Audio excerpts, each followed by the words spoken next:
مسیر سختی و تویی هم مسیر من تو فرشته زمینی تو برام بهترینی تو یه نعمت الهی یه قطره از خدایی وقتی اشکات میریزه من میخوام که بمیرم آخه مگه میتونم چشاتو گریون ببینم.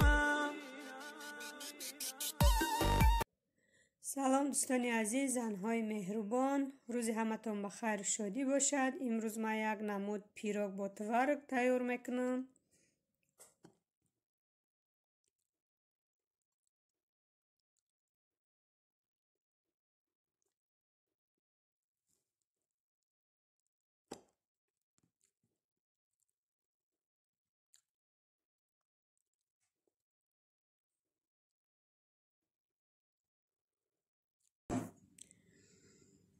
خمیر پیروگ دما 100 گرم مسکه، 4-5 قاشق شکر، یک ذره تخم انداختم. یک جویا میکنیم. کمتر یک جویا کردیم. یک قاشقچه رزرختی یک جویا میکنیم. همگی 150 گرم ارد مده در کارشید. اینم کم کم ارد انداخته یک جویا میکنیم. خمیر تیار میکنیم. به نهایت ما در رسیپش معقول شد. پیروگ هم خودش خوشرو آمد.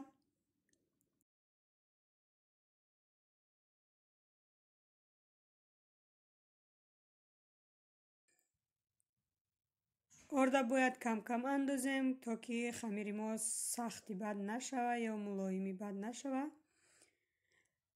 نمیخه تیار کردم. در یک پاکت میگیریم. در خلادنیگ میمونم. 30 مینوت میسته. تا تیار شدن خمیر ما نچینکاش تیار میکنم.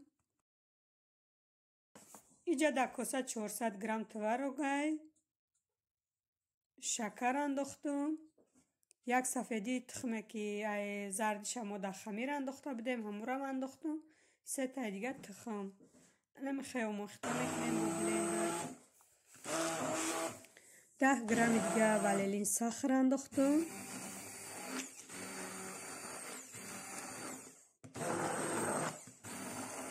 خلط زده همشه آمیخته کردم. بعد آمیخته کردنم بعد تیار شدن همی تورج مسه یک قاشق کلان کرخمل انداختم. یک جویا کردم. خوشرو با نچینکه بالای پیروگ تیار میکنیم. برای نچینکه بالای پیروگ دما در کره 100 گرم مسکه خنک خلادنی گرفتگی، 3-4 قاشق شکر، 100 گرم دیگه کاکائو ترشکی در کره همش هم وای میکنیم آمیخته میکنیم. برای بالای پیروگ ایره آمیخته کرده در خلادنیگ میمونه. خمیر پیروگ تو تنو کردن خلادنیگ ده میسته.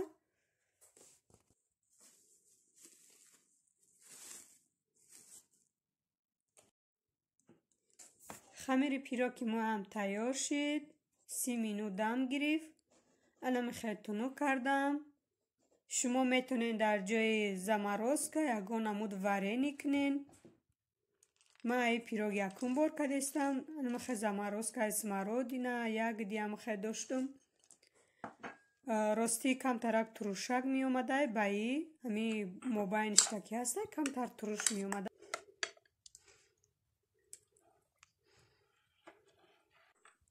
تورج را منم خیر ریختم. اینایی با کاکاو تیار کردگی مونم. ایره ای بالای تورج مسه وای میکنیم همه جای پیروگ ده. در بالای پیروگ فالگا میپوشونیم تا که در رو سخت نشوه. همی کاکاو ترشکی داشته باشه در رو سخت میکنه. برای همون ما فالگا میپوشونیم. با فالگا 30 مینوت میسته. بعد فالگاش هم میگیریم. 10-15 مینوت دیگه به فالگا میسته. انا میخوای پیروگ ما تیار شد دوستانی عزیز. دخترم نمانده که مده پیروگ ببورته. گفتم هازی گرمه. گفت مایلش من میخرم. گرم بریدم دادم شه. دهنش سوخت. вақти хӯрданда пироги мо дар 180 градус 40 минут 45 минута тайёр шид. ана бинем пирог хира бинем чӣ хел даънаш сухт. духтаро ба шумо тавсия медиҳам ки ай ҳамин пирог тайёр кунем. бениҳоят ба мазза омад, бениҳоят ба ма маъқул шид. насибо ягон рӯзи дига, ягон вақти дига ма бо варенӣ тайёр мекунам. дӯстони азиз, ма иҷа сеюм этаж биромадестам. гуфтам биё ай сеюм этажа биром бинум территория чӣ гап боша. рости ай зимистон биромадагӣ мода барфи баланд намезана. ами барф мезана кам камакӣ 3-4 ҳафта места ӯ барф қариб тамом меша. бо и қаҳки дига мезана. 2 рӯз шида кам камак зада. замино хела сафед шидиян. ана иҷа қафои хона монай, дурян ами заборчада ваяй агарод монай. камтарам боша шумода нишон тиюм. иҷа дуюм этажай. бисёриё меган ки хонаву дарай хтонай, хонаву дарай хидмон нестай. ма иҷозатам гирифтагӣ нестам ки шумода нишон тиюм. як рӯз сиёнка карда хай аку ҳичи ки намеган, ҳичи кордор ки нестан, сад накунӣ хонаи мардумай.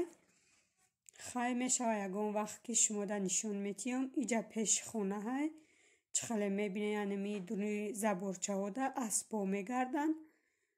дар ҳар як дуруни ҳамиё заборчаҳо 6-7 аспаҳои додагиян. ову алаф доранд. хай шабобо ними аспора медуроранд. анами хела ҷои корхонаи мо.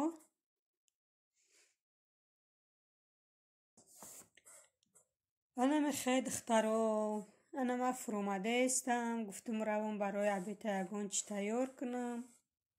и қай сеюм этаж нигоҳ кардам. исусра камтарак шумода нишон додум.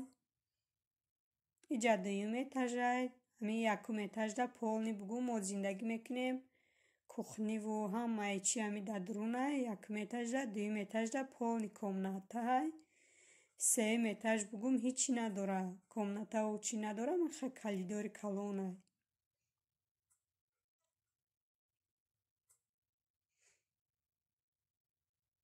иҷа якум этажай. барои абета хостум камтар салат кунам. салати алвия. ҳамашам аз саҳар дар реза карда мондум. ҷӯшонда будум тухму картошкаву сабзия ҷӯшонда реза карда монда будум. гуфтам барои абета салат мекунам. иҷа бодринги салёниам дохтум.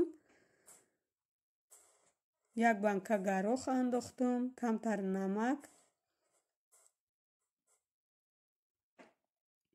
қарби абед шидай. баъд ма гуфтам майонезша бам мендозум. қарби омадани бачаҳо ҳамашанам хе майонезу ҳамаша андохтум. якҷоя кардум. и абед гуфтам ами салату питса мекунам шонаки. гуфтам ки хай рӯз хунукай яктаи питса ҳичи намешашон. кати салат камтарак шӯрбочаам карда будум. анами хе ҳар якташта ма отдельно тарелка чоҳода бардоштум. яктаи питса кардумшон. анами хе 2 лист бугум питса кардум. 2 лист ами ба ҳамаи мода мераса. имрӯз буд влоги мо. дӯстони азиз, дар паноҳи худо бошен. то влогҳои оянда. хай.